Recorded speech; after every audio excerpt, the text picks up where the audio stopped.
Hey guys, and welcome back to another video. I am the Twisted Jedi, and I just woke up to some really great news. The Star Wars Battlefront 2 hero designer Guillaume tweeted out that he's been back at work for about a week now and is looking to make a lot of changes to heroes that we have already requested. It's awesome to see that the developers are starting up their communication again after the holiday season and are really back to listening to what the fans want for the game. So without further ado, let's jump into what he said. His tweet read, "Hey, haven't been here for a while. I've been back at work about a week now. Just wanted to let you all know what I'm looking at besides new stuff." He has a dot point list of all the things he's looking at, so I'm just going to read them off and give you a quick opinion on what I think of these changes. The first thing is combat roll OPness, which I'm glad is getting fixed because the roll and troll nonsense has been going on for far too long already, and it can get extremely frustrated if you're using a lightsaber wielding hero and you're pretty much swinging at nothing. The second thing was Phasma's staff attacks are going to be worked on, which is really great because it's essentially useless at this point. It took me forever to do the milestone of hitting 30 enemies with her third staff strike, so I'm glad now it's finally getting fixed, even though I've already finished the challenge. Iden's stun droid hopefully gets a stronger stun effect like Lando, Chewie, and Phasma. This would make her much more effective, and I'm kind of hoping they buff up her health a little bit as well. Luke and Kylo both being a bit weak. Now, we know both of these characters struggle in Galactic Assault and Heroes vs Villains, so it would be nice to see their abilities do a bit more damage and possibly have their defense or health raised a little bit also.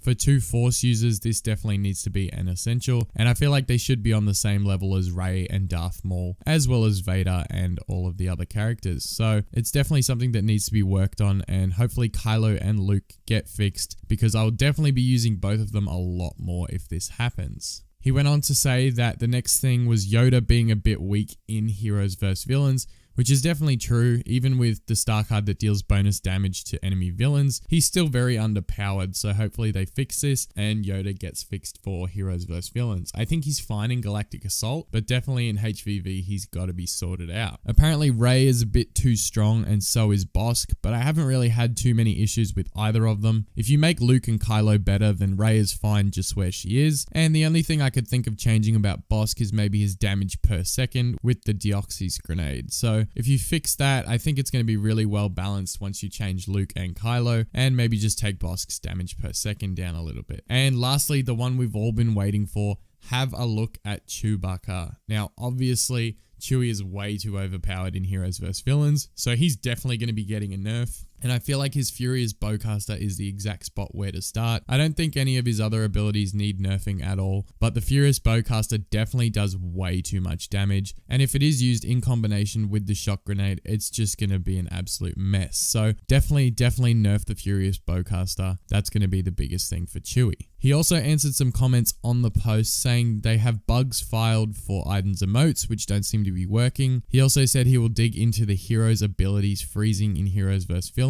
It could be an easy fix or a hard one. So if you guys haven't seen that yet, it's usually when Darth Vader force chokes someone, the player that gets force choked usually ends up pretty much paralyzed. I've had this happen to me as Rey, and I saw some of the comments, people have had it happen as Finn. So I think it's an issue with Vader's force choke. It just seems like he chokes them into submission and they stop working. So abilities stop working. Sometimes they even get pinned to the floor. That's what happened with me and Rey. So hopefully they fix this and it gets sorted out in the next patch. He also replied to Cameron Dixon, who tweeted, "Are there plans for Vader's force choke to get a fix?" and went on to say you can't cancel his force choke midway through, which leaves you vulnerable. And Guillaume responded with, "Yes, sorry, it's in my erratum tweet," in which he said, "I'm going to look at improving the choke. First thing is the camera, time, and minigame. Trying to make it more snappity snap."